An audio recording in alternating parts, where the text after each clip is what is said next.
पानी एकदम उठे है।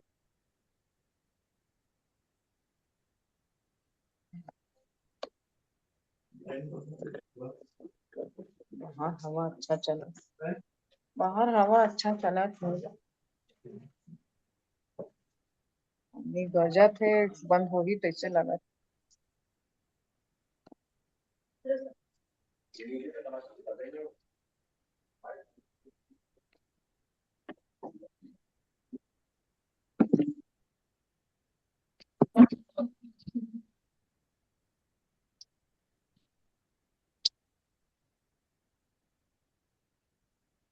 मैं आपको पता भी बताती, पता ये नहीं था।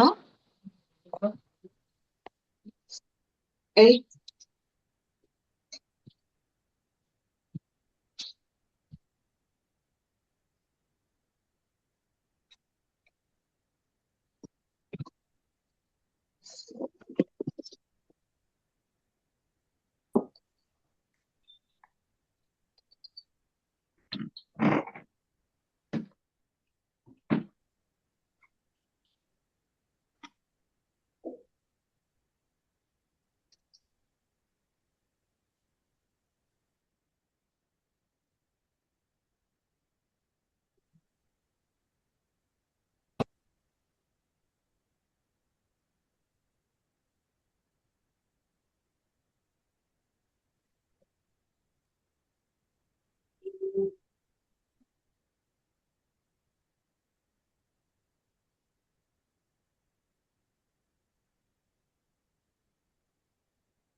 नमो हरियंताणम नमो सिद्धाणम नमो हरियाणम नमो वज्रकाय नमो वज्रकाय नमो कारो सर्व पाव प्रणाम।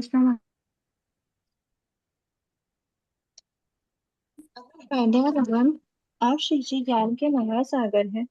आप हमें अप्रत्यक्ष अनुज्ञा पूर्वक आशीर्वाद प्रदान करें, जिससे हम इस अपूर्व ज्ञान को ग्रहण, धारण एवं वितरण करने में समर्थ बने। आप श्री जी की महती कृपा। सभी से सादर जय जिनेन्द्र। जय जिनेन्द्र। जय जिनेन्द्र। प्रणाम। जय जिनेन्द्र। उदय स्वामित्व का देखना है आज प्रकृतियां। ठीक है, एक एक प्रकृति वाइज हम देखते जाते हैं। टोटल 122 प्रकृति होती हैं उदय योग्य। इसमें एक एक प्रकृति खोलते जाते हैं तो हमारा गुणस्थान क्लियर हो जाएगा। फिर जब हम गुणस्थान वाइज जाएंगे तो फिर उन प्रकृति में कॉम्बिनेशन ले लेंगे, कौन कौन सी प्रकृतियां फर्स्ट तक उदय में आती है, कौन सी सेकंड तक उदय में आती है, वगैरह वगैरह। ठीक है, तो एक बार सारी प्रकृति को खुला करके देख लेते हैं, फिर उनमें कहीं कुछ डाउट रहता है, कुछ विशेष बात रहती है तो फिर वो देख लेंगे। सबसे पहले है ज्ञानावर्णी कर्म के 5 प्रकृति। ज्ञानावर्णी कर्म की पांचों प्रकृति का उदय। ज्ञानावर्णी कर्म की जो प्रकृतियां हैं, छद्मस्त अवस्था में पांचों प्रकृति का मतलब, हाँ, छद्मस्त अवस्था में पांचों प्रकृति का उदय रहता है। और जैसे ही इन पांचों प्रकृति का उदय खत्म होता है या सत्ता से क्षय होते हैं, उदय विच्छेद सत्ता विच्छेद साथ में होता है, तो उदय खत्म हो रहा है, सत्ता से खत्म हो रहे हैं, तो जीव क्या करते हैं, केवल ज्ञान केवल दर्शन को प्राप्त मतलब ज्ञानावर्णी के उदय के अनुदय अवस्था में, उदय जब नहीं होता है, सत्ता क्षय हो गया होता है, तब केवल ज्ञान को प्राप्त करते हैं। तो 1 से 12 तक इसका क्या रहता है, पूरा उदय रहता है। दर्शनावर्णी की 9 प्रकृति। अब दर्शनावर्णी की 9 प्रकृति को अलग अलग में बात कर लेते हैं। कैसे कि दर्शनावर्णी के बंध में तो 9 प्रकृतियां एक साथ ही बंध रही थी, ध्रुव बंधिनी प्रकृति थी, हमेशा बंध रही थी। ठीक है। और कहाँ तक बंध रही थी, तो जो स्त्यानर्जित ऋक थी वो दूसरे गुण स्थान तक बंध रही थी। निद्रा द्विक कहाँ तक बंध रही थी, 8वें स्थान तक। 8वें के एक संकेतन भाग तक। हाँ। और दर्शनावणी चतुष्क कहाँ तक बंध रहे थे, 12th गुण स्थान तक। अब यहाँ पर उदय में आने की जब बात कर रहे हैं तो उदय में आते हैं, निद्रा पंचक जब उदय में आता है तो उस लेवल की निद्रा का क्या होता है, संपूर्ण घात होता है। निद्रा पंचक सर्वघाती नहीं है कि देशघाती नहीं है, सर्वगति सर्वघाती नहीं। पूर्ण रूप से जितनी उनका सामर्थ्य होता है उतना पूर्ण रूप से क्या करते हैं, वो गुणों का घात करते हैं। कौन से गुणों का घात होता है निद्रा पंचक से, दर्शन गुण का। चक्षु दर्शन से उत्पन्न दर्शन लब्धि का घात होता है। चक्षु दर्शन है, अचक्षु दर्शन है, अवधि दर्शन है, केवल दर्शन। केवल दर्शन के तो क्षय उपशम होता ही नहीं है, सर्वघातिनी प्रकृति है और टोटली एक साथ ही उसका क्षय हटता है, मतलब उसका क्षय होता है। तो वैसे क्षय, हाँ क्या कुछ बोल रहे हैं क्या, हाँ तो क्या क्या बात हो रही है कि चक्षु दर्शन है, चक्षु दर्शनावरणी का क्षयोपशम होगा तो चक्षु दर्शन प्रकट होता है। जितना जितना लेवल का क्षयोपशम होता है उतना उतना लेवल का वो दर्शन प्रकट होता है। 3 दर्शन की जब बात करें तो उस दर्शन से जो प्राप्त हुई है, उस दर्शनावरणी कर्म के क्षयोपशम से जो प्राप्त हुई है दर्शन की लब्धि, उसका पूर्ण रूप से घात करते हैं अपने अपने सामर्थ्य के अकॉर्डिंग। वो सर्वघातिनी प्रकृति हो गई। ठीक है, ये बात सब पास्ट की जो भी आपका सिलेबस है उसको बेसिक्स को ध्यान में रखना। लगभग 20% का आएगा, लेकिन फिर भी बेसिक्स ध्यान होना चाहिए एग्जाम के अलावा भी। ठीक है, अब दर्शनावरणी की निद्रा त्रिक का उदय, निद्रा द्विक का उदय अलग अलग लेते हैं ना। निद्रा त्रिक का, निद्रा मतलब स्त्यानर्धी त्रिक का, निद्रा द्विक का और दर्शनावरणी चतुष्क का। ठीक है, अब इसमें क्या बताया, दर्शनावरणी त्रिक, दर्शनावरणी चतुष्क का एक बार देख लेते हैं। दर्शनावरणी चतुष्क सीधे सीधे 12वें गुण स्थान तक इसका उदय रहता है।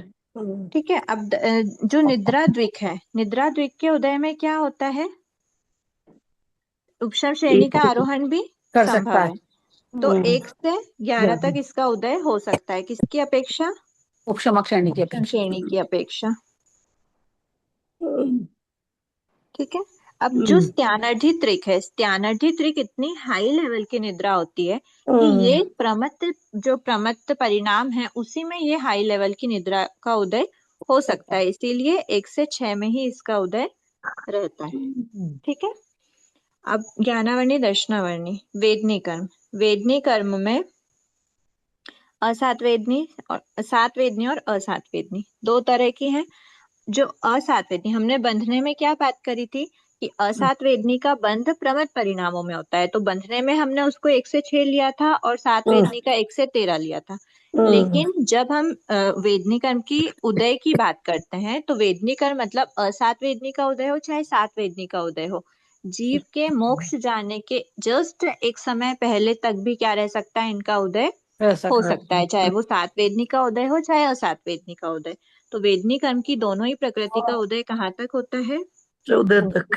14 तक। 1 से 14। ठीक है, अब कब स्विच होके होता है ये सब ध्रुवोदय अध्रुवोदय आवाज में बात नहीं, करेंगे।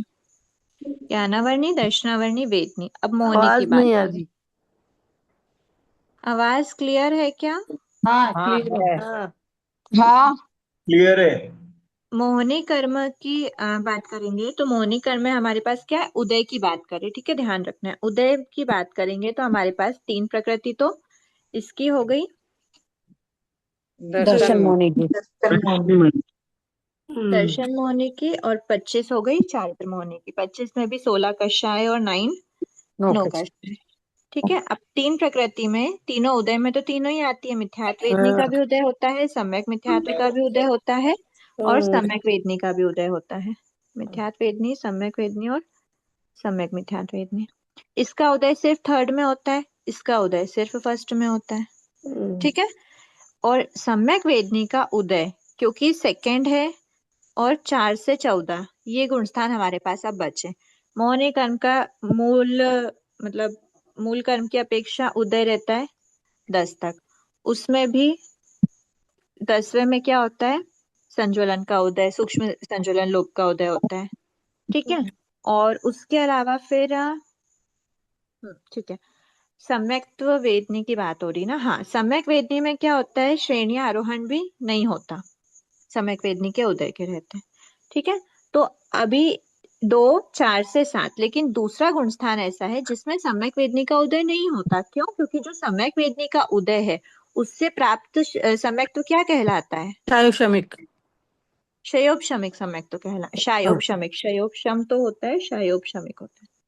क्षयोपशम वर्ड में आ की मात्रा नहीं आती, लेकिन जब सम्यक्त्व की बात करते तो शायोपशमिक आ की मात्रा लगाना रहेगा। शायोपशमिक सम्यक्त्व, शायोपशमिक सम्यक्त्व दूसरे गुणस्थान में नहीं होता क्योंकि वो तो सासधन सम्यक्त्व होता है। तो सम्यक वेदनी का उदय कहाँ कहाँ समझना, 4 से 7 समझना। ठीक है। अब मैं भी बुक सामने नहीं रखी हूँ, आप लोग के भी एक बार कोशिश करना बुक सामने ना हो, निकालने की कोशिश करते हैं तो कॉन्सेप्ट भी क्लियर होंगे। जहाँ गलती होगी वहां देख लेंगे। ठीक है, ये हो गया 4 से 7 में उसका उदय। अब बात करते हैं 16 कषाय और 9 कषाय की। अब 16 कषाय, 16 कषाय में सबका उदय, बंध तो सबका एक साथ ही हो रहा था अपने अपने गुणस्थान, जब तक उनका उदय रहता है। कब तक उनका उदय है, तो सबसे पहले अनंतानुबंधी चतुष्क, अनंतानुबंधी चतुष्क का बंध भी पहले दूसरे में था, उदय भी पहले दूसरे में, दूसरे में ही होगा। अप्रत्याख्यान चतुष्क चौथे में, चौथे तक, चौथे तक। ठीक है, चौथे में नहीं, 1, 2, 3, 4। प्रत्याख्यानावरण चतुष्क 1 से 5 1 से 5। संज्वलन चतुष्क अलग अलग आएगा। यहाँ पे क्या है, बंद होता है उसका 9 तक, उदय होता है उसका 10 तक। 10 तक। ठीक है, अभी हम उदय की बात कर रहे हैं तो हम क्या लेंगे, 1 से 10। ठीक है। अब उसमें भी जो संज्वलन चतुष्क है उसमें क्रोध का, मान का, माया का और लोभ का, सत्ता की बात होती है ना। उदय तो सबका अलग अलग पॉइंट तक रहता है, बंध विच्छेद, उदय विच्छेद। बात देख लेते हैं, उदय भी बंध के जैसे अलग अलग ही रहना चाहिए। हाँ ठीक है। क्रोध का है सबसे पहले, देखो लोभ का तो सीधा सीधा हमको पता है, बादर लोभ का होता है 9 तक, सूक्ष्म लोभ का होता है 10 तक। ठीक है, समुच्चय रूप से बात करें तो 1 से 10 तक संज्वलन लोभ का उदय रहता है। अब इनका उदय विच्छेद 9th गुण स्थान में होता है, 9th गुण स्थान में अलग अलग टाइम पे होगा। तो सबसे पहले क्या होता है, 9th गुण स्थान में प्रवेश किए, 9th गुण स्थान में प्रवेश करने के बाद इसका बहुसंख्य भाग व्यतीत हुआ, एक संख्यतम भाग शेष है, उसके संख्य स्थिति घात आगे तक क्या होता है, पुरुष वेद का बंध होता है। ठीक है, पुरुष वेद का बंध विच्छेद है। पुरुष वेद का बंध विच्छेद कब तक है, 9वें गुणस्थान से जीव सवेदी अवस्था है। जब तक जीव के सवेदी अवस्था है तब तक पुरुष वेद का बंध है। मतलब सवेदी अवस्था कब होती है, वेद के उदय में।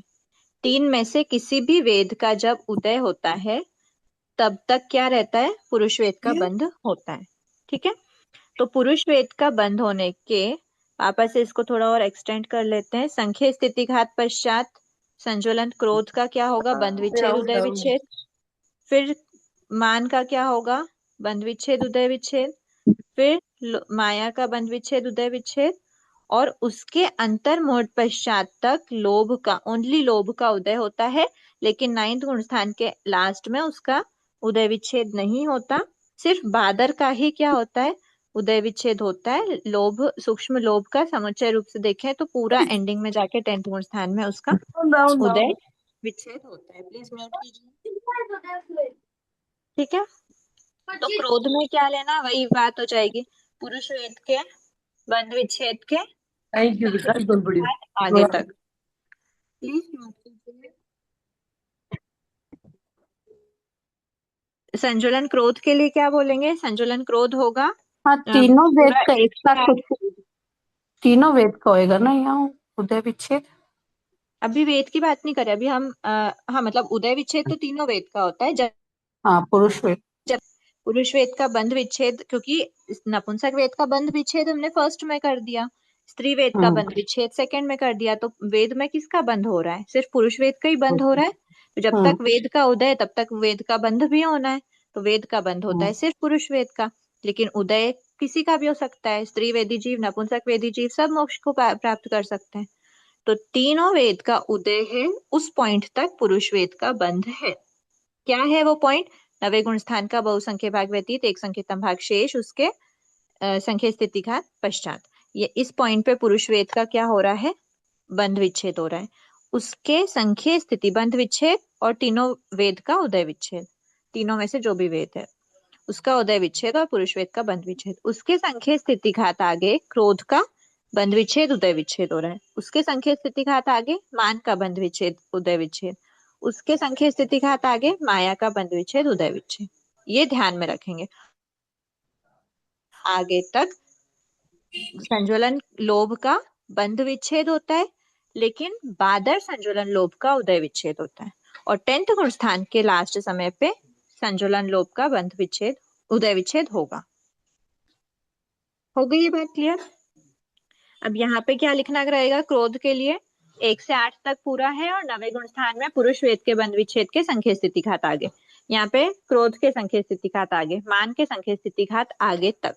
उसके बाद भी माया का उदय विच्छेद होने के पश्चात भी बंध विच्छेद, हाँ उदय की बात हो रही, उदय विच्छेद होने के पश्चात भी एक अंतर्मुठ काल शेष रहता है और फिर बादर लोभ का उदय विच्छेद होता है। लेकिन हमको संजुलन लोभ की समुच्चय बात करना है, तो उसको हम 1 से 10 तक बोलेंगे।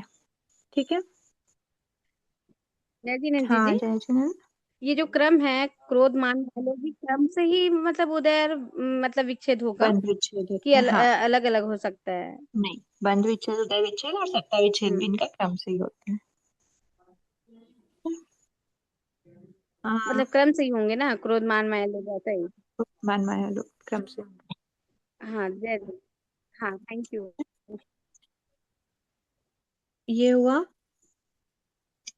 ठीक है। बाकी अब वो वेद का देख लेते हैं।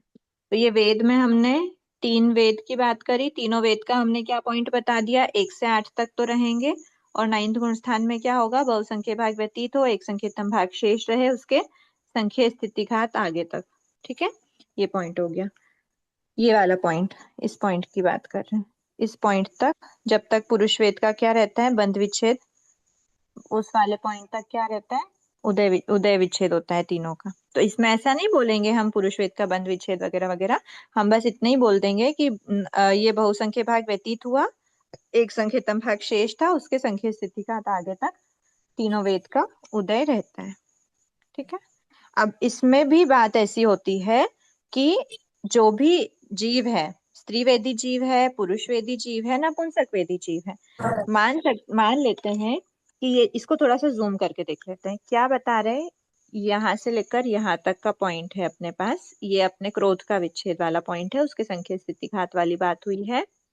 और यहाँ पे हमारा पुरुष वेद का क्या बताया हमने? बंध विच्छेद बताया। ठीक है, उसके संख्या स्थिति घात पश्चात संजुलन क्रोध का बंध विच्छेद होता है, बंध विच्छेद उदय विच्छेद होता है। पर पुरुष वेद का 9वें गुण स्थान में होता है ना बंध विच्छेद? स्थान की बात कर रहे हैं, है ना? हाँ? तो ये भाग की हम बात कर रहे हैं। बहुसंख्य भाग व्यतीत हो गया है यहाँ पर। अब यहाँ से लेकर यहाँ तक हमारा क्या बचा है? एक संख्यतम भाग बचा हुआ है। ठीक है, अब उसमें हम क्या बात कर रहे हैं? यहाँ पे भी मान माया वगैरह वगैरह को छोड़ दो। अभी हमने ये पॉइंट क्या बता दिया? क्रोध वाला पॉइंट है। क्रोध वाला कब होता है? संख्या स्थिति घात पश्चात। किसके संख्या स्थिति घात पश्चात? पुरुष वेद के बंध के संख्या स्थिति घात पश्चात। ठीक है, अब ये बात ध्यान में रखना कि मान के चलते हैं, अज्यूम करते हैं कि ये जो जीव है अभी जिसकी बात कर रहे हैं वो क्या है? पुरुष वेदी जीव है। ठीक है, अगर पुरुष वेदी जीव है तो पुरुष वेदी जीव यहाँ पर इस पॉइंट पर पुरुष वेद का क्या कर रहा है? बंध विच्छेद भी कर रहा है और उदय विच्छेद भी कर रहा है। ठीक है, जो स्त्री वेदी जीव होता है, स्त्री वेदी जीव इस बहुसंख्य भाग व्यतीत होने के पश्चात इसी पॉइंट पे अवेदी बनता है क्या? नहीं, वो इस पॉइंट के पहले ही अवेदी बन जाता है। वो इसके पहले ही क्या कर देता है, उसके संकेत स्थिति घात पश्चात क्रोध का विच्छेद करेगा। वो ये पुरुष वेदी जीव ने तो यहाँ पर पुरुष वेद का बंध विच्छेद किया था, पर स्त्री वेदी जीव ने क्या करा, स्त्री वेदी जीव ने उससे पहले ही स्त्री वेद का उदय विच्छेद और पुरुष वेद का बंध विच्छेद कर दिया। नपुंसक वेदी जीव क्या करेगा, नपुंसक वेदी जीव और पहले ही ये बहुसंख्य भाग व्यतीत हुआ, एक संख्यातम भाग शेष था, उसके संख्या स्थिति घात पश्चात क्या करता है, पुरुष वेद का बंध विच्छेद करता है। जब वो नपुंसक वेद का उदय विच्छेद करता है, उसके संख्या स्थिति घात पश्चात वो क्रोध का विच्छेद कर देगा। समझ आया? मतलब ये जो ड्यूरेशन है, पुरुष वेद का बंध विच्छेद का पॉइंट इसमें यहाँ था, इसमें यहाँ है, इसमें यहाँ है, तीनों पॉइंट अलग अलग है, लेकिन इन जनरल जब हम बात करते हैं तो हम क्या बोलते हैं कि बहुसंख्य भाग व्यतीत हो, एक संख्यातम भाग शेष रहे, उसके संख्या स्थिति घात पश्चात पुरुष वेद का बंध विच्छेद होता है। अब ये वाला संख्यातम भाग जो है शेष बचने वाला वो थोड़ा ज्यादा है, मतलब वो थोड़ा कम है, उससे ज्यादा ये वाला है, उससे ज्यादा ये वाला है, क्योंकि यहाँ पे पुरुष वेद का बंध विच्छेद यहाँ हो रहा था, इसमें और पहले हो जाता है, इसमें और पहले हो जाता है। ये तीन अलग अलग टाइप के जीव हैं, पर होगा सब एक संख्यातम भाग शेष और संख्या स्थिति वगैरह वगैरह। ठीक है, तो ये बस इतना बोल रहे हैं कि तीनों वेद का जो उदय विच्छेद का काल है, इसका कुछ और था, इसका कुछ और था, इसका कुछ और। ठीक है, यानी सबसे पहले नपुंसक वेद जाता है ना दीदी? नपुंसक वेद जाता नहीं है, नपुंसक वेदी जीव अवेदी बनता है। नपुंसक वेद सत्ता में है, नपुंसक वेद कहीं नहीं गया, पर नपुंसक वेदी जीव वापस से, क्योंकि उपशम श्रेणी चढ़ा होगा तो वो वापस से जब वो बनेगा, सवेदी बनेगा, तो वो थोड़ा लेट सवेदी बनेगा। पुरुष वेदी जीव सबसे कम, पुरुष वेदी जीव का सबसे इनिशियल लेवल पर ही होता है नपुंसक वेद, स्त्री वेद। नपुंसक वेद, स्त्री वेद आगे पीछे है कि एक साथ में है? एक साथ में तो नहीं होना चाहिए संभावना। ठीक है, देखते हैं एक बार। बाकी पुरुष वेद का सबसे पहले, मतलब सबसे लास्ट तक रहता है वो, जैसा हमने देखा, इधर से पीछे से देखो तो सबसे पहले, और इधर से देखो सबसे आखिरी में। ठीक है, अभी ये हो गया वेद का हास्य। ये उपसम से वापस गिरेगा ना, तो सबसे पहले सवेदी में पुरुष वेद बनेगा। हाँ, सबसे पहले पुरुष वेदी जीव सवेदी बनता है। उसका जो अवेदी काल होता है ना, जैसे यहाँ पे वो पुरुष वेद का उसने उदय विच्छेद किया था, उसके बाद फिर वो अवेदी रहा यहाँ तक, और फिर वापस से जैसे ये पूरा 11th गुणस्थान क्रॉस कर दिया, वापस से अब उसने 10th गुणस्थान और फिर 9th गुणस्थान। तो जब वो 9th गुणस्थान पे आता है तो सबसे पहले जो भी क्रोधमान वगैरह का उदय होता है, सबसे पहले पुरुष वेद का उदय हो जाता है। मतलब ये पुरुष वेदी जीव का यहाँ से लेकर यहाँ तक था अवेदीपना, लेकिन स्त्री वेदी जीव का यहाँ पे जल्दी से अवेदी हो गया था और लंबे टाइम तक अवेदी रहता है। उसका अवेदीपना थोड़ा ज्यादा होता है, पुरुष वेद का सबसे कम होता है। ठीक है, उपशम श्रेणी की डिटेल्स में आप पढ़ोगे ना आधार ग्रंथ में, तो और सब चीजें खुली हो जाएंगी। ठीक है, ये हो गया 3। अब हास्य षटक देख लेते हैं। हास्य षटक है, हास्य षटक के उदय की बात हो रही है। हास्य की जो 6 प्रकृति है, हास्य षटक में हास्य चतुष्क होता है और अरति शोक होता है। ठीक है, हास्य रति और भय जुगुप्सा, हास्य रति भय जुगुप्सा, ये जो 4 प्रकृति, इनका बंध विच्छेद कहाँ तक था? 8 के लास्ट समय तक, 1 से 8 तक।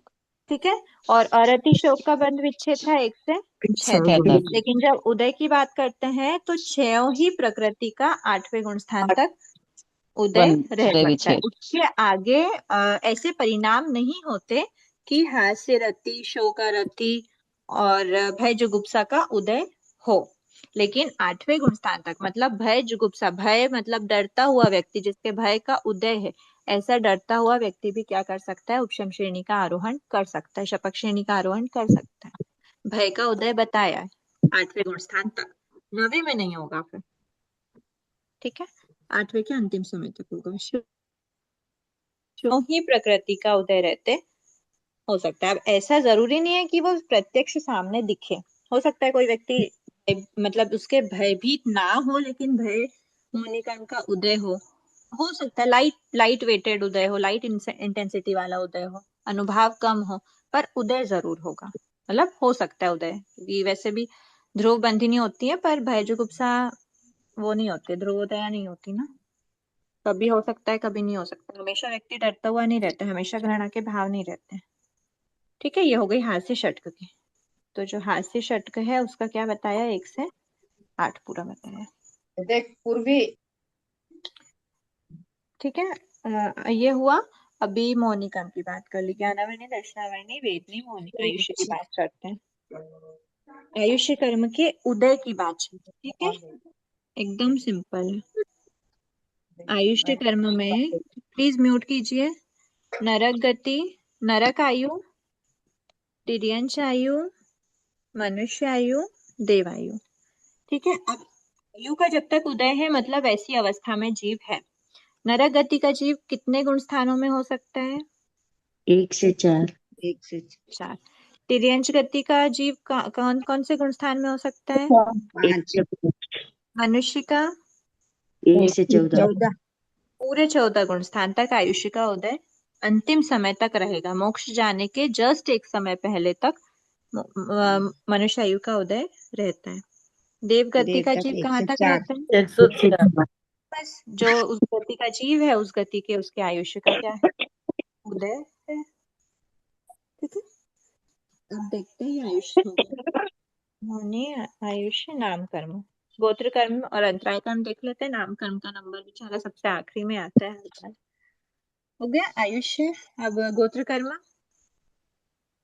गोत्र कर्म की बात करें तो गोत्र कर्म में हमारे पास 2 प्रकृति है, उच्च गोत्र और नीच गोत्र। ठीक है, अब जो भी सम्यक दृष्टि जीव है, सम्यक दृष्टि जीव क्या हो सकते हैं? देवता है, नैरिक है, मनुष्य है, तिर्यंच, चारों प्रकार के होते हैं। चारों प्रकार के जीवों में, ठीक है, सम्यक दृष्टि तो चारों होते हैं, संयत की बात और आगे करेंगे। सम्यक दृष्टि क्या है, एक बार ठीक है, एक बार गुणस्थान वाइज चलते हैं। सबसे पहला है फर्स्ट गुणस्थान। फर्स्ट गुणस्थान है, फर्स्ट गुणस्थान में उच्च गोत्र वाले जीव भी चारों गति के हो सकते हैं, नीच गोत्र वाले भी हो सकते हैं। चारों गति के नहीं हो सकते, बताते हैं इसमें क्या क्या बात है। उच्च गोत्र के लिए बताया है कि जो देवता, सॉरी हाँ, देवता होते हैं उनमें उच्च गोत्र के कंपल्शन है, उनके उच्च गोत्र का ही उदय रहता है। और जो नैरिक होते हैं उनमें नीच गोत्र का ही उदय रहता है। ठीक है, तो देवता और नैरिक के गुणस्थान कहाँ तक है? 1 से 4। तो उच्च गोत्र को भी हम 1 से 4 बोल दो, नीच गोत्र को भी 1 से 4 बोल दो, देवता नैरिक की अपेक्षा। ठीक है, अब जब हम बात करेंगे तिर्यंच और मनुष्य में, तो तिर्यंच में कंपलसरी नीच गोत्र का ही उदय रहता है, चाहे वो कोई भी गुणस्थान में हो। और उसके गुणस्थान क्या है? 1 से 5। ठीक है, तो नीच गोत्र में एक 5वां गुणस्थान भी ऐड हो गया। ठीक है, इसमें अभी 1 से 4 चल रही थी बात, इसमें 5वां भी ऐड हो गया। ठीक, अब मनुष्य की अगर बात करें तो मनुष्य में पहला, दूसरा, तीसरा, चौथा की एक बार चौथे के लिए कुछ बात मतलब अभी कही हुई नहीं है। पहला, दूसरा, तीसरा, चौथे में और हाँ चौथे में यहाँ तक उच्च गोत्र का भी उदय हो सकता है, नीच गोत्र का भी उदय हो सकता है। मतलब ठीक है, जो भी हो भी सकता है। अभी ये बात खुली नहीं है कि जो सम्यक दृष्टि मनुष्य है उसके उच्च गोत्र का कंपलसरी उदय है कि नहीं है, पर 5वें गुणस्थान से ऊपर, 5वें से लेकर 14 तक तो क्या रहेगा? उच्च गोत्र का कंपलसरी उदय होता ही है। 5वें गुणस्थान वाला कोई मनुष्य है, उसमें मैंने थोड़ा कंफ्यूज करके बता दिया हो तो सॉरी, लेकिन अगर दूसरी दृष्टि से अगर हम सोचेंगे तो वैसे में भी मतलब क्वेश्चंस बनते हैं तो आ जाएंगे। मनुष्य है तो उसके उच्च गोत्र का उदय होगा, 5वें गुण स्थान में कोई तिर्यंच है तो उसके नीच गोत्र का ही उदय होगा। ठीक है, ये हुआ। और नीच गोत्र में तो यहाँ पे हमारे पास उच्च गोत्र में क्या आ गया?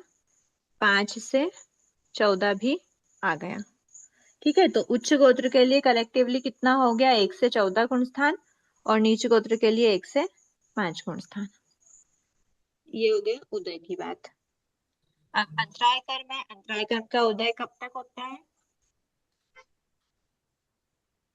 एक से 5 या 1 से 4 दीदी? 1 से 12।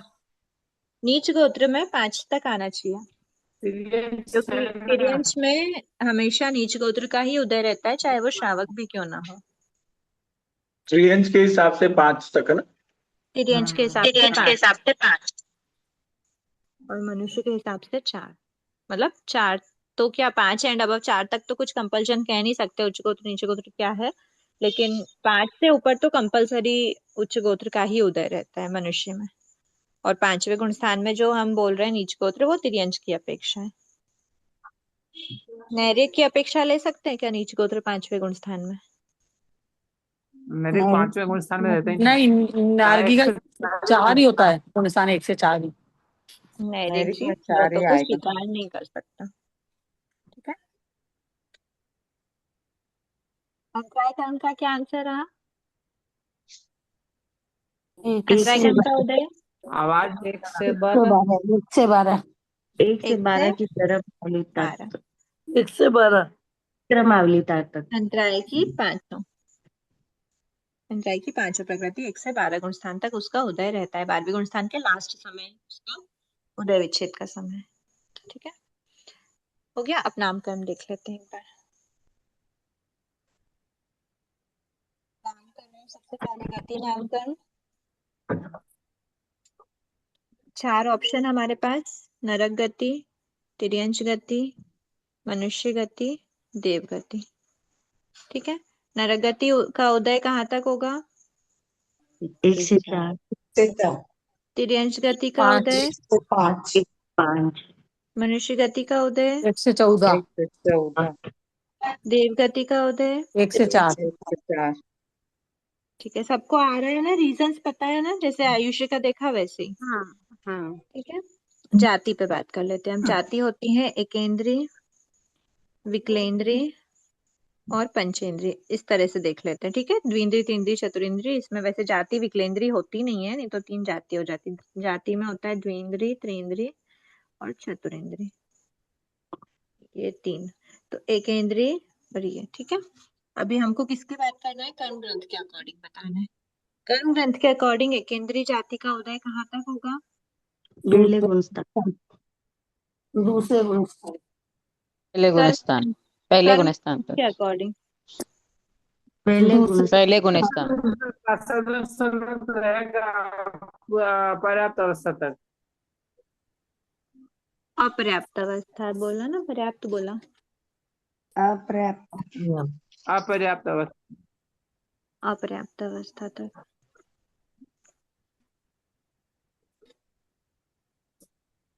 कर्म ग्रंथ के अकॉर्डिंग सेकंड गुण स्थान भी है, तो 1 से 2।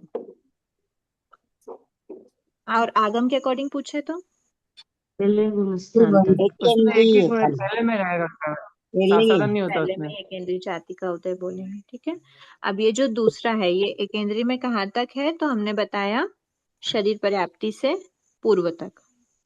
शरीर पर्याप्ति से पर्याप्त हो जीव, उसके पहले ही क्या हो जाता है? समय सासदन सम्यक तो उसका नष्ट, मतलब खत्म होके मिथ्या दृष्टि बन जाता है। ठीक है, अब विकलेंद्रीय के लिए भी सेम बात है, सासदन हो सकता है कर्म ग्रंथ के अकॉर्डिंग। ठीक है, पंचेंद्रीय का गुण स्थान। पंचेंद्रीय जाति में चारों प्रकार के जीव आते हैं, देवता भी है, नैरिक भी है, तिर्यंश पंचेंद्रीय भी है और मनुष्य भी है। ठीक है, सभी में पंचेंद्रीय जाति का क्या होता है? उदय होता है। अब पंचेंद्रीय जाति का आपकी आवाज ब्रेक हो रही है। त्रिंद्रीय में क्या पूछ रहे हैं? के अनुसार भी होगा ना। हाँ, विकलेंद्रिय का दोनों मत के अनुसार 2 गुण स्थान मिल सकते हैं। हाँ, दोनों मत के अकॉर्डिंग एक पहला और दूसरा रहेगा। ठीक है, आगम के मत के अकॉर्डिंग पहला था, लेकिन यहाँ पे आगम का मत हो तो भी पहला दूसरा ही होगा। ठीक है, अब यहाँ पे देवता की अपेक्षा पंचेंद्रीय जाति का 1 से 4 में होना चाहिए, नैरिक की अपेक्षा 1 से 4 में होना चाहिए, तिर्यंश की अपेक्षा 1 से 5 में होना चाहिए और मनुष्य की अपेक्षा 14। कलेक्टिवली हम क्या बोल देंगे? पंचेंद्रीय का उदय 1 से 14। ठीक है, पंचेंद्रीय जाति नामकरण अब किसी भी गति के जीव में हो वो। ठीक है। तिर्यंश में ये ध्यान रखना, तिर्यंश में जो पंचेंद्रीय जीव है उसी को हमने तीसरा, चौथा और पांचवा गुणस्थान टच करवाया है, क्योंकि जो एकेंद्रीय विकेंद्रीय था वो दूसरे तक ही सीमित है, वो भी अपर्याप्त अवस्था में। ठीक है। और जो तीसरा, चौथा, पांचवा है, जो हम तिर्यंश में 1 से 5 गुणस्थान ले रहे हैं, उसमें तीसरा, चौथा, पांचवा में कौन से जाति नामकरण का उदय है? ओनली एंड ओनली पंचेंद्रीय जाति नामकरण। ठीक है, ये भी हो गया। जाति, गति, जाति। अब शरीर नामकरण। शरीर नामकरण औदारिक, वैक्री, आहारक, तेजस, कार्मण। ठीक है। औदारिक शरीर नाम कर्म का उदय किस किस में होता है? पहली बात तो तिर्यंच और प्रियंश और मनुष्य। मनुष्य। तिर्यंच, अच्छा ठीक है, इसके दो तिर्यंच और मनुष्य। तिर्यंच में एकेंद्रीय से लेके पचेंद्रीय तक, बेंद्रीय, तेंद्रीय, चौद्रीय। तिर्यंच में एकेंद्रीय होते हैं, विकलेंद्रीय होते हैं और पंचेंद्रीय होते हैं। ठीक है। एकेंद्रीय में गुणस्थान पहला, दूसरा, विकलेंद्रीय में गुणस्थान पहला, दूसरा, पंचेंद्रीय में गुणस्थान 1 से 5। औदारिक शरीर की जीवों की बात करें, औदारिक शरीर नामकरण का उदय किस किस में होता है उस अपेक्षा से? मनुष्य में एक ही टाइप के जीव होते हैं, मनुष्य टाइप हो सकते हैं। 3 टाइप के होते हैं। मनुष्य 3 हो गए। 3 टाइप के होता है ना, चलो वो 3 टाइप भी खोल लेते हैं। हाँ। एक तो संख्य वर्ष की आयुष्य वाले, असंख्य वर्ष की आयुष्य वाले और असन्नी जीव। असन्नी जीव किसको बोलते हैं? संख्य वर्ष में आ जाते हैं कर्म भूमि। ठीक है। असंख्य वर्ष की आयुष्य वाले क्या हो जाएंगे? सॉरी, असन्नी क्या हो जाएंगे? समूर्छिम। असन्नी मतलब समूर्छिम। समूर्छिम में गुणस्थान क्या होता है? ओनली एंड ओनली एकात्मिक चतुष्टय होते हैं। असंख्य वर्ष की आयुष्य वाले जो युगलिक हैं उनमें कौन कौन से गुणस्थान हो सकते हैं? 1 से 4, 1 से 4। 4। और संख्य वर्ष की आयुष्य वाले कर्मभूमिज मनुष्य में 1 से 14। तो मोक्ष को कौन प्राप्त कर सकता है? कौन सा मनुष्य? संख्य वर्ष आयु। मतलब जितने भी 14 वाली चीजें हो रही हैं वो क्या है? 14 तक है, मतलब 14 के आगे तो कंपलसरी मोक्ष है। ठीक है। मनुष्य गति हमको मिल गई, हम 14 में जा सकते हैं। पंचेंद्रीय जाति हमको मिल गई, हम 14 में जा सकते हैं। औदारिक शरीर हमको मिल गया, हम 14 में जा सकते हैं, फिर भी नहीं जा पा रहे। युगलिक का 1 से 4 नहीं आएगा ना, 1 और 4 आएगा। 1 और 4 आएगा। ठीक है। हाँ। दृष्टि परिवर्तन नहीं होगा उनमें। ठीक है। अभी वैखरी की बात कर लेते हैं। ये हो गया। अंगोपान की भी इसी तरह से बात कर सकते हैं क्या? चलो अंगोपान की अलग से बात करेंगे, एक बार फटाफट देख लेते हैं। 1 से 14 औदारिक में समुच्चय रूप से देखें तो कहाँ तक हो सकता है? 1 से 14 तक औदारिक शरीर नामकरण का उदय हो सकता है। वैक्री शरीर नामकरण का उदय, वैक्री शरीर में 2 टाइप के जीव होते हैं, देवता और नैरिक। देवता में कितने? 1 से 7 तक गुणस्थान? 1 से 4 उदय, 1 से 4। वैक्री का उदय 1 से 4। अभी एक बार हम ना देखो, चलो इसको स्टार्टिंग से देख ही लेते हैं। 4 ही लेके चलते हैं। अप्रमत में तो नहीं होता है ना। हाँ, वही मैं बोल रही हूँ कि चारों गति की अपेक्षा लेके चलते हैं, एक बार भाव स्वभाव से भी और लब्धि से भी। तो अगर भाव स्वभाव से,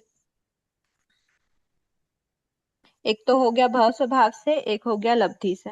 भाव स्वभाव से होता है देवता और नैरेक के वैक्री शरीर, और लब्धि से मिल सकता है तिर्यंच और मनुष्य को। ठीक है। अब तिर्यंच में भी किसको मिलेगा? ओनली पंचेंद्रीय। ठीक है। मतलब वैक्री शरीर नामकरण का उदय पंचेंद्रीय जीवों के ही होता है, ध्यान रखना। पंचेंद्रीय जीवों के ही होता है क्या? पक्का? नहीं, होता है ना। वायु का एक ही होता है। वायु का है। एकेंद्रीय में भी वायु का एक जीवों में वैक्री का उदय हो सकता है, ये एक डिफरेंस एक्सेप्शन है। ठीक है। बाकी प्राय विकलेंद्रीय और दूसरे 4 स्थावर में वैक्री का उदय नहीं हो सकता। पंचेंद्रिय में ही वैक्री नामकरण का उदय रहता है, वायुकायिक जीवों में भी हो सकता है। ऐसे आपके कॉन्सेप्ट्स खुले रहेंगे ना, तो अगर आपको बीच में से भी इस तरह के कोई क्वेश्चन पूछ लिए जाए, वैसे जो आपके कोर्स में है वो ही आएंगे। अभी तक शायद हमने देखा कि नहीं देखा है वैक्री का उदय वायुकायिक में, इसमें तो कर्म ग्रंथ में तो नहीं देखा है। ठीक है, अब देवता नैर्य के गुणस्थान 1 से 4 1 से 4 तिर्यंश के गुणस्थान वैक्री 1 शरीर से वाले। 1 से वो भी 5। 1 से 5 ठीक है, और मनुष्य में देखो वैक्री शरीर नाम कर्म का उदय, अगर मनुष्य है वो लब्धि का यूज कर रहे हैं, तो लब्धि का यूज कौन करते हैं? छठे अप्रमत्त गुणस्थान आहार वाले प्रमत्त आहार जीव ही क्या करते हैं? लब्धि का यूज करते हैं। पर ऐसा हो कि वो लब्धि का यूज करते करते अप्रमत्त परिणामों में आ जाए, वैक्री शरीर ही चल रहा है उनका, वैक्री शरीर नामकर्म का ही उदय है, वैक्री शरीर की अवस्था में ही है, और ऐसे वैक्री शरीर रहते रहते उनके अप्रमत्त परिणाम आ जाए, तो 7वां गुण स्थान का भी क्या कर सकते हैं? स्पर्श कर सकते हैं। ठीक है, 7वां गुण स्थान तक वैक्री शरीर नामकर्म का उदय बताया। ठीक है, तो अब इसमें समुच्चय रूप से हम कितना ले लें? 1 से 7। ठीक है, वैक्री का उदय कहाँ तक हो सकता है? 1 से 7 गुण स्थान तक हो सकता है। 1 से 7। अब आहारक की बात करें, आहारक किस में होगा? देवता के आहारक का उदय हो सकता है? नहीं नहीं नैरेक के आहारक का उदय हो सकता है? नहीं नहीं तिर्यंश में? नहीं नहीं मनुष्य में आहारक का उदय? मनुष्य में 15 कर्मभूमि मनुष्य, वो भी सिर्फ 15 कर्म भूमि मनुष्य में ही इसका आहार का उदय उदय होगा। मनुष्यनी के भेद में हो सकता है क्या? नहीं। नहीं नहीं। नहीं हो सकता, क्योंकि आहारक शरीर कौन बनाते हैं? पुरुष ओनली मुनिराज, 14 पूर्वधारी पूर्वधारी मुनिराज। मुनिराज। मुनिराज ठीक है, साध्वी कोई भी आहारक शरीर का उदय नहीं हो सकता। नहीं होता, साध्वी रूप में आहारक की लब्धि रह सकती है सत्ता रह में? सकती है, सत, लेकिन सत्ता में रह सकते हैं। सकती है। जब उदय होगा तब होगा। सत्ता में रह सत्ता सकती है, लेकिन जब तक मुनि है, अवस्था लेकिन और जब 14 पूर्वों का ज्ञान नहीं होगा तब तक वो लब्धि को नहीं फोड़ सकते। ठीक है, हाँ यहाँ नहीं यूज पे कर सिर्फ सकते। मनुष्य की ही बात करेंगे। ठीक है, जो मतलब जिनके रिस्पॉन्स नहीं आ रहा है, आप लोगों को भी समझ में आ रहा है ना? नहीं समझ में आए छोटे छोटे से पॉइंट्स पे आप लोग बिल्कुल बेझिझक पूछना। आप ABCD भी पूछोगे तो वापस में आप पूछोगे कि हारक शरीर नामकर्म की डेफिनेशन क्या है, तो मैं वो भी बताने के रेडी होंगी। भाग ऐसे ही है कि आप छोटे छोटे चीज पूछ रहे हो तो भी हम लोग एक बार पूरा कॉन्सेप्ट सब फाइनल रिवीजन है, इसके बाद आपको आपके हिसाब से रिवीजन करना रहेगा। ठीक है, हारक का उदय कहाँ तक बोलेंगे? मनुष्य है। अब मनुष्य में भी पहला मिथ्या दृष्टि हो, साधन वाला हो, सम्यक मिथ्या दृष्टि हो, अविरत जीव हो, या फिर वीरता विरत जीव हो, ये जीव क्या है? 14 पूर्वधारी मुनिराज नहीं है। तो 14 पूर्वधारी मुनिराज कौन होंगे? वो होंगे संयत, 6 एंड अबव। ठीक है, 6 अब से लेके 6 एंड 14 अबव तक। के गुण स्थानों में श्रेणी वाले जो गुण स्थान है 8 से 14, इन गुण स्थानों में आहारक की लब्धि फोड़ते हुए श्रेणी का आरोहण नहीं करेगा। अगर कोई आहारक शरीरी जीव है वो श्रेणी का आरोहण नहीं करेंगे, उपशम श्रेणी हो चाहे शपक श्रेणी हो। शपक श्रेणी तो ऐसे भी नहीं, और उपशम श्रेणी भी नहीं करेंगे। मतलब क्या हुआ कि आहारक शरीर का यूज कहाँ हो सकता है? 6ठे 7वें गुण स्थान में। अब वो भी क्या बताया कि मतलब यूज नहीं, उदय। उदय कहाँ पे हो सकता है आहारक शरीर नामकर्म का? 6ठे 7वें में। यूज कहाँ हुआ है आहारक लब्धि का? यूज हुआ है 6ठे गुण स्थान में। उसका लब्धि को फोड़ने की, लब्धि की पूर्वणा, शायद वो वर्ड था ना, तो वो कब करते हैं?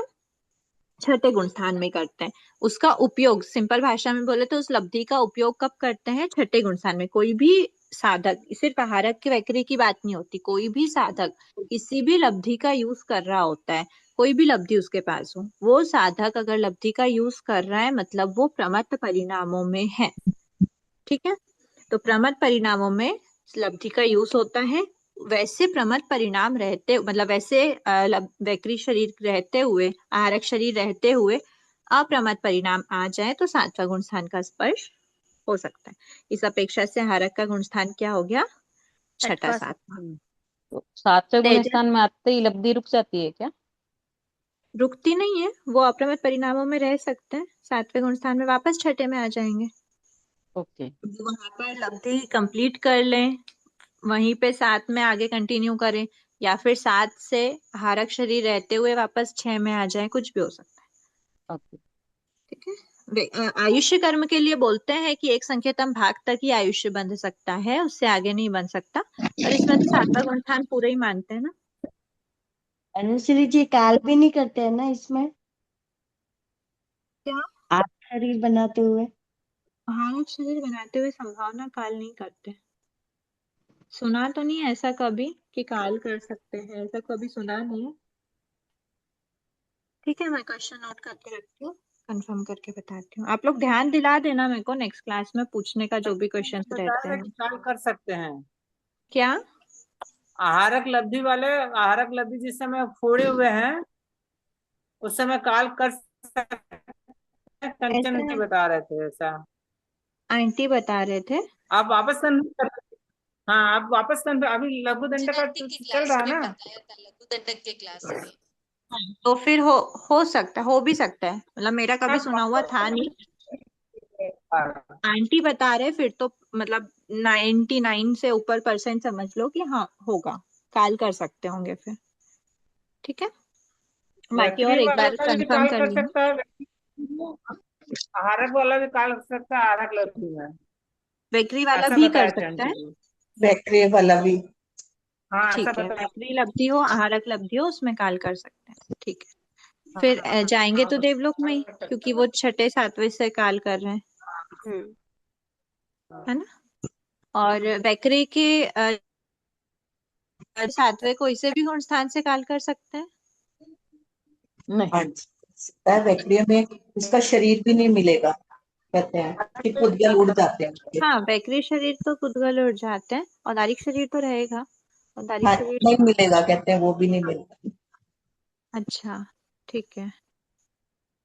पर औदारिक शरीर में वैसे भी आत्म प्रदेश कहाँ होंगे, वैकरी शरीर का, वैकरी का नाम नहीं। हाँ ठीक ठीक ठीक है, एक बार उसको साइड में रखते हो, दूसरा टॉपिक चला जाएगा। आत्म प्रदेश तो करते हैं, ठीक है।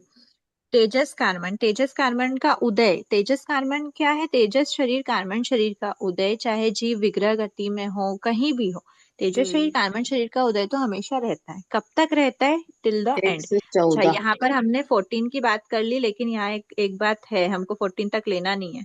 1 से 14, 1 से क्या है? पुद्गलों का ग्रहण परिणमन है, अयोगी अवस्था में तो होता ही नहीं है। ठीक है, इसीलिए यहाँ पे 13 ही लेंगे।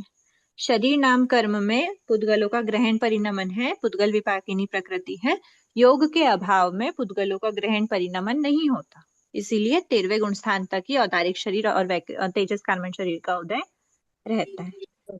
ठीक है, अयोगी हो जाएंगे ना 14 में। हाँ 14 में अयोगी हो जाएंगे। ठीक है, ये हुआ 5 शरीर। अंगोपांग देख लेते हैं, औदारिक अंगोपांग की बात करेंगे तो औदारिक अंगोपांग में किस किस के रहेगा? चारों गति के जीवों में रह सकता है। चारों गति में क्या, औदारिक तो 2 ही गति में होते हैं, तो एक गति में होगा, तिर्यंश और तिर्यंश और मनुष्य। मनुष्य में होते हैं। तो तिर्यंश में भी क्या होगा? एक विकलेंद्रिय में और पंचेंद्रिय में होता है अंगोपांग का उदय। ठीक है, एक केंद्रीय और जो भी गुणस्थान की अपेक्षा अगर हम देखें तो तिर्यंश के गुणस्थान हो जाएंगे 1 से 5 अंगोपांग के उदय में, और मनुष्य के गुणस्थान हो जाते हैं 1 से 13। 14 तक रह सकता है, लेकिन अयोगी अवस्था के कारण से वो 13 हो जाता है, क्योंकि अंगोपांग नामकरण का उदय रहेगा तो औदारिक के पुद्गलों को अंगोपांग के रूप में कन्वर्ट किया जाएगा, तो ग्रहण परिणमन 13 गुण स्थान तक ही होता है। इस अपेक्षा से शरीर और अंगोपांग दोनों को और ले ये लेंगे इसमें। कई बार उपयोग नहीं लगा जी, और एग्जाम में अपन 1 से 14 लिखे तो रॉन्ग तो नहीं होगा वो? रॉन्ग तो हो गई ना, तो होगा। उदय नहीं होगा ना, चौथे गुण स्थान में तो उदय हमने बता दिया हमारी आंसर शीट में, पर एक्चुअल में नहीं होता ना, तो रॉन्ग हो जाएगा। अच्छा, उदय मतलब जो उदय होता कब है? एग्जाम में अंगोपांग देखो, ऐसे फिजिकली देखा जाए ना तो शरीर भी, उनका पूरा शरीर भी बना हुआ है, उनके अंगोपांग भी हैं, सब है, लेकिन वो काय योग नहीं है। तो काय योग नहीं है मतलब ये जो नाम कर्म का उदय है, नाम कर्म के उदय में क्या है? काय योग की एक्टिवनेस है। जब इनका नाम कर्म का उदय रहता है तभी तो पुद्गल का ग्रहण परिणमन होता है, और जब ग्रहण परिणमन रुका हुआ है मतलब इनका उदय नहीं है, 14 गुण स्थान में उदय नहीं बोलेंगे। ठीक है। उपयोग नहीं लगा एग्जाम में, जैसा अभी मेरा नहीं लगा था, ऐसा आपका भी अगर नहीं लगा आप रीचेक कर लेना, जैसे हमने रीचेक कर लिया। वापस रीचेक करने का टाइम मिले तो। वैसे कई क्वेश्चन बार पेपर ऐसा आप लोग के होता है इतने तेज इतने लेंदी बना देते हैं कि टाइम मिल पाना मुश्किल है। वो कई तो मैं बार आप ऐसा लोग के होता फेवर है में। कई बार बहुत ऐसा होता सारे है कि ऐसा लगता है कि हम जो लिखे वही सही है, तो इतना उपयोग भी नहीं लाता अंदर तक, कि टाइम ही नहीं, उतना नहीं कई बार ऐसा भी होता है कि हम कोई क्वेश्चन सॉल्व कर रहे हैं, पीछे कोई और क्वेश्चन आ जाता है, तो उसको देख के हमको ध्यान में आ जाता है कि अरे नहीं नहीं ये तो ऐसा है, तो आप फिर वापस आगे के क्वेश्चंस को भी करेक्ट कर सकते हो। ठीक है, वो तो डिपेंड करेगा, हम शांति से उपयोग पूर्वक ही एग्जाम देंगे तो हो जाएगा। ठीक है, अंगोपांग में हो गई दोनों बात। अब वैक्री में बात आती है शरीर की, तो हमने डिस्कशन कर लिया। अब वैक्री के अंगोपांग की भी सेम है, क्योंकि अंगोपांग वैक्री के अंगोपांग की अगर हम बात करें, वायुकायिक जीव में बस नहीं होगा, वायुकायिक के वैक्री शरीर में, बाकी सभी के सारे पंचेंद्रीय जीवों में, देवता हो, नैरेक हो, तिर्यंश हो, मनुष्य हो, सभी के वैक्री शरीर में क्या होगा, अंगोपांग रहता है, मतलब अंगोपांग का उदय रहता है, एक से साथ में पूरे में हो जाएगा। अब आहारक में शरीर और अंगोपांग दोनों एक साथ की बात होती है, एक ही जीव है इसके उदय वाले तो। और तेजस कार्बन में तो अंगोपांग ही नहीं होता। ठीक है, तो ये बात हो गई। नहीं, बंधन संघातन तो रहते ही नहीं उदय। फिर सहनन संस्थान की बात कर लेते हैं। सहनन है वज्रषभ नारद सहनन। आहारक में भी आपने 6 and 7 ही बताया है ना दीदी, अंगोपांग में? हाँ, अंगोपांग 6 and 7 ही है। आहारक में अंगोपांग रहता है ना, आहारक शरीरी जीव के। हाँ रहता है। तो रहता है ना। हाँ, वज्रषभ नारद सहनन की बात करें तो वज्रषभ नारद सहनन का उदय किस किस में हो सकता है? औदारिक शरीर में, मनुष्य में, तिर्यंश में भी हो सकता है, मनुष्य में भी हो सकता है। हाँ, वज्रषभ नारद सहनन का उदय तिर्यंश में हो सकता है, संभावना होता है। होता है। लघु पहले दंडक के में आप लोग पढ़ रहे हो गए ना, साथ साथ में तिर्यंश में भी उदय होता बताइए। है। ये छह ही संहन, 6 ही संस्थान उदय में रहते ही रह सकते हैं, मतलब। ठीक है, तो तिर्यंश और मनुष्य, अब उसमें भी एकेंद्रीय में उदय नहीं होता। ठीक है, ये ध्यान रखना, एकेंद्रीय में उदय नहीं होता है। पंचेंद्रीय, सन्नि पंचेंद्रीय तिर्यंश में उदय 6 ही संस्थान का हो सकता है, संस्थान का हो सकता है। तिर्यंश के गुणस्थान 1 से 5, मनुष्य के गुणस्थान 1 से 14 होते हैं, लेकिन सहनन में क्या है, सहनन के रूप में परिणमन होता है, तो 13 13 हो जाएगा। कलेक्टिवली 1 से 13 तक होता है वज्रषभ नारद सहनन। 14 गुणस्थान में मतलब मोक्ष जाने के लिए तो व्रज ऋषभ नारायण सहनन की जरूरत पड़ता है, मोक्ष तो जाने के लिए 14 नहीं क्यों नहीं लिखी, पड़ती, 13 शपथ क्यों? श्रेणी के लिए पड़ती है। मोक्ष जाने के लिए नहीं पड़ती, अच्छा। शपथ श्रेणी के लिए पड़ती है। ठीक है, मोक्ष जाने के लिए तो पहले 14 गुणस्थान आएगा, उसमें तो है ही नहीं। दीदी जब हाँ गुणस्थान स्वरूप पढ़ते हैं ना, तो उसमें जब सहनन को चलाते हैं तो हाँ वज्र ऋषभ नाराज को उस समय वहां पे 1 से 14 लेते हैं, क्योंकि शरीर तो है इसलिए लेते हैं वहां पे, लेकिन उदय की अपेक्षा 1 से 13 लेते हैं, ऐसा ही है ना? देखो, वहां पर ना, देखो सुनो, वहां पर क्या है, सहनन है, मतलब औदारिक के पुद्गलों की दृढ़ता है। ठीक है, और यहाँ पर क्या है, सहनन नाम कर्म का उदय है। सहनन नाम कर्म के उदय से ग्रहण परिणमन होता है, पर सहनन का एग्जिस्टेंस, अब जैसे औदारिक शरीर बनाया तो उनका शरीर तो रहेगा, उनका औदारिक शरीर तो रहेगा, पर औदारिक शरीर नामकर्म का उदय नहीं होगा, मतलब जो ग्रहण परिणमन की प्रोसेस है वो रुक गई, पर शरीर हाँ जैसा 13th में उनने छोड़ा वैसा की वैसा रहेगा। हाँ दीदी, ठीक है। उसमें कुछ भी मतलब एक अंश में भी कोई भी डिफरेंस नहीं पड़ता। उसके बाद से कोई एक भी पुद्गल का कुछ नहीं हुआ है। ठीक है, हाँ जब तक ये चल रहा है तब तक वो कायोग एक्टिवनेस है, इसीलिए चल रहा है। अयोग्य अवस्था में शरीर है, सहनन है, संस्थान है, सब है, लेकिन परिणमन, ग्रहण परिणमन नहीं हो रहा, और ग्रहण परिणमन होता है नामकर्म के उदय के कारण, इसीलिए हमने इसमें ऐसा लिया हुआ। ठीक है, हाँ ये हो गया। अभी मध्यम चार सहनन की बात करें तो मध्यम 4 सहनन और एक सेवाट सहनन। ठीक है, उदय की बात कर रहे हैं, उदय की बात हो रही है। वज्र ऋषभ नारद सहनन के द्वारा ही जीव क्या करता है, उपशम श्रेणी और शपक श्रेणी का आरोहण कर सकता है। लेकिन बचे हुए जो 5 सहनन है, 5 सहनन और संस्थान में भी वही बात होगी कि बचे हुए 5 सहनन संस्थान में जीव क्या करते हैं, ये भी संस्थान 1 से 13 तक है। तो पूरा टोटल है 1 से 14। हाँ, संस्थान 1 से 13 तक पूरा है। मध्यम 4 में, सर्वात में, तो तिर्यंश में 1 से 5 और मनुष्य में 1 से 7 तक ही होते हैं, क्योंकि पांचों उपशम श्रेणी शपक श्रेणी जो 8 से 14 की श्रेणियां होती है, मतलब श्रेणियां 8 से ऊपर जो होती है, उसमें क्या हो सकता है, सिर्फ वज्र ऋषभ नारद सहनन का उदय वाला ही श्रेणी का आरोहण कर सकते हैं। 1 से 7 पांचों सहनन रहेंगे। 5 सहनन हो जाएंगे, मध्यम 4 और सेवाट एक साथ उदय विच्छेद। बंध विच्छेद हम इसका सेकंड में करते हैं, इसका फर्स्ट में करते हैं, लेकिन उदय सबका एक साथ मानेंगे। हो गया। अभी एक बार संस्थान भी देख लेते हैं। संस्थान में सबसे पहले सभी के होता है देवता, नैरेक, तिर्यंश, मनुष्य। देवता में 1 से 4, नैरेक में 1 से 4, तिर्यंश में 1 से 5, मनुष्य में 1 से 13, क्योंकि नामकर्म है। नैरेक में मुंडक संस्थानी होता है ना? नैरेक में नहीं होता ना। अच्छा, हाँ, नैरेक में नहीं होगा ना, समचत्र संस्थान है। ठीक है, मुंडक ही होगा, मुंडक नहीं कोई वो नहीं रहता, वो नहीं रहता सांचा। ठीक है। नैरेक में नहीं रहता। समचत्र संस्थान। अब लास्ट के 5 की बात करें। हाँ, ठीक है, लास्ट के 5 की बात कर लेते हैं। मध्यम नहीं, लास्ट के 5 संस्थान, तो उसमें हाँ ठीक है, अगर हुंड की भी बात करें तो उसमें हम नैरेक के भी भेद लेंगे वगैरह वगैरह।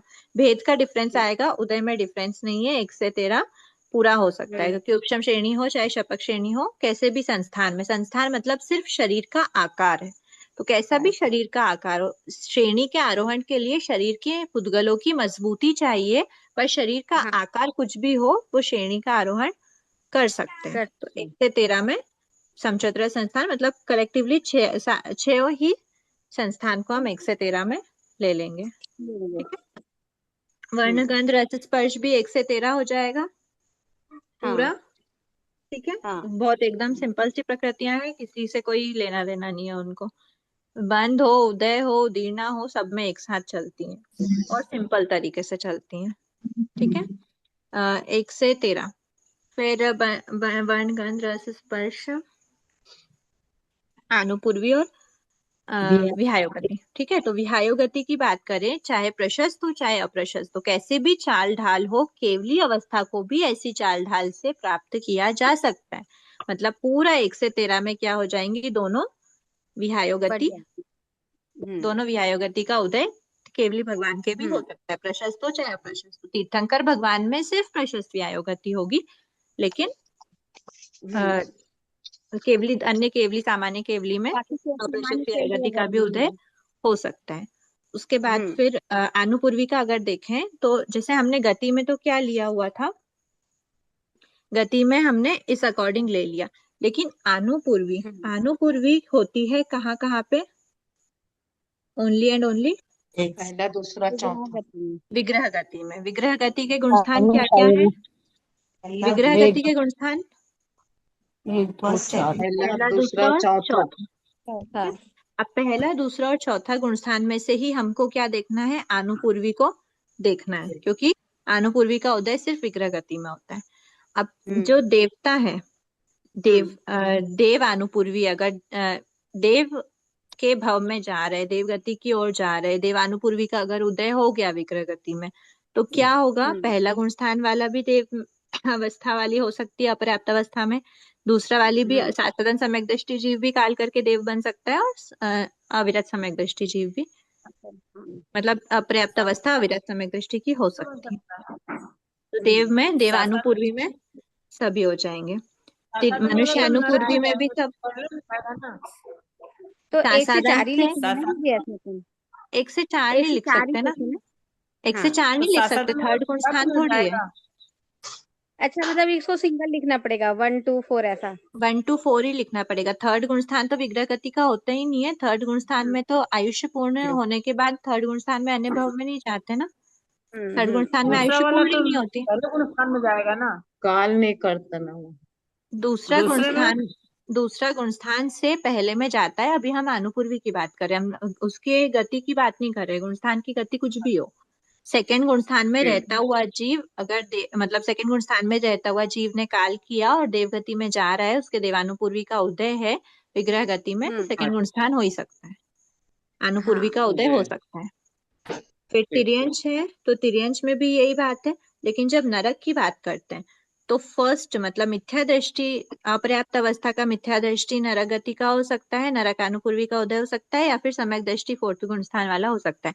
सासादन में काल किया हुआ जीव, अगर ये कोई जीव सासादन में काल किया, वो देवगति में जा सकता है, देवानुपूर्वी का उदय, मनुष्य गति में जा सकता है, मनुष्यानुपूर्वी का उदय, तिर्यंश गति में जा सकता है, तिर्यंशानुपूर्वी का उदय, लेकिन नरक गति में वो नहीं जाता, तो नरकानुपूर्वी का भी उदय नहीं होगा नहीं होगा। सेकंड गुण स्थान में। तो नरकानुपूर्वी के उदय के क्या हो गए, पहला चौथा। 4। ठीक है, पहला चौथा। और देवानुपूर्वी, मनुष्यानुपूर्वी, तिर्यंशानुपूर्वी में पहला दूसरा चौथा। ठीक है, हाँ ये हो गया हमारा। अभी पराघात अष्टक एक बार वो कंप्लीट कर ही लेते हैं ना। पराघात अष्टक में क्या होगा वो भी फटाफट देख लेते हैं। पराघात अष्टक है तीर्थंकर नामकरण, सबसे पहले देख लेते हैं, बाकी शेष प्रकृति को अलग अलग करके देखेंगे। तीर्थंकर नामकर्म का उदय सिर्फ और सिर्फ 13वें 14वें गुण स्थान में होता है, तभी जीव तीर्थंकर कहलाते हैं। केवल ज्ञान के पश्चात ही तीर्थंकर कहलाते हैं, उसके पहले तो तीर्थंकर नहीं कहलाते। तीर्थंकर नामकर्म का उदय नहीं होता, केवल ज्ञान के पश्चात ही तीर्थ की स्थापना होती है। तीर्थंकर का उदय होता है 13वें 14वें गुण स्थान में। ठीक है, उसके अलावा फिर हमारे पास पराघात के 7 प्रकृति है, उसमें से आतप उद्योत को एक बार हटा देते हैं। आतप का क्या हो जाएगा, सिर्फ एकेंद्री में ही उदय होता है और पर्याप्त एकेंद्री में उदय होता है।